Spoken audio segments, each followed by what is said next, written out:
When you get out of the path of the devil, God, he clears the path.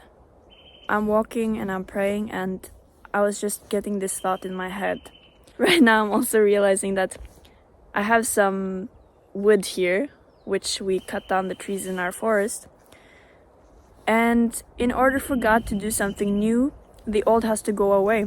We have to cut it out. I just have a testimony because I let go of something that was clearly the devil's path for my life.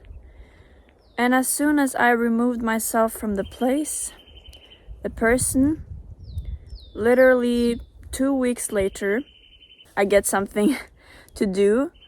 I get a job because I was relying or putting my trust in a person to provide for me when God is my provider.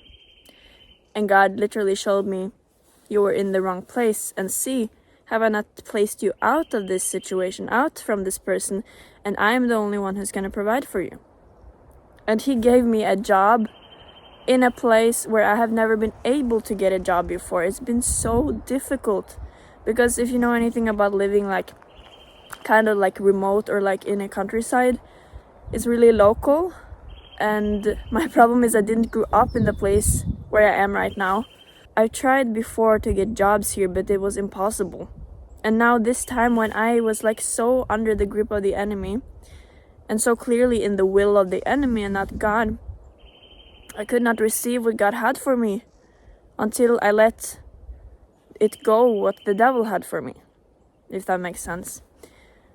So I just want to encourage you with this, that when you let go of what looks like something good, but it's actually not bringing any peace, it's just bringing confusion, it's bringing a lot of emotional distress, it's spiritually draining, that's not from God.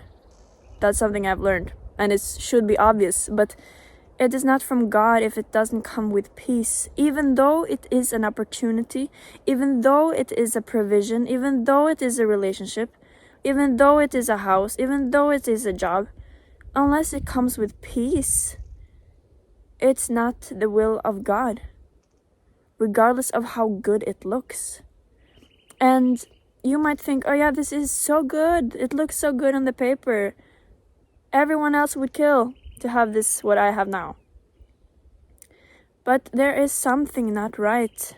Sits in your spirit, it's not right. Maybe you cannot explain it, but it's just something that's like, it's not right, this thing. And you cannot receive truly what God has for you until you let go. And I don't know if you've seen this picture before, but one time I saw this picture where it's this girl who is like holding a small teddy bear behind her back, and she's so scared to give it to God because like that's her precious thing. But she doesn't see that what God has behind his back, what Jesus is holding, is a much bigger and nicer teddy bear than she has. But first you need to give up something, and that requires trust in the Lord. So I just want to encourage you with this, that God, he will work it out. Once you trust in him and you let go, because you know deep inside, you know this is not God's will. It's not. This is just something I'm doing in the flesh. It's just I'm trusting in something else than God. But you need to let it go. And I just want to tell you, and I promise you, God, he will take care of you, as he has done with me. And that's why I'm sharing this testimony, that God, he works everything out for our good. It's never too late to turn around. And the sooner you do it, the better, so that less damage is being done to you. But God will work it out. Okay? So don't worry. Just trust God.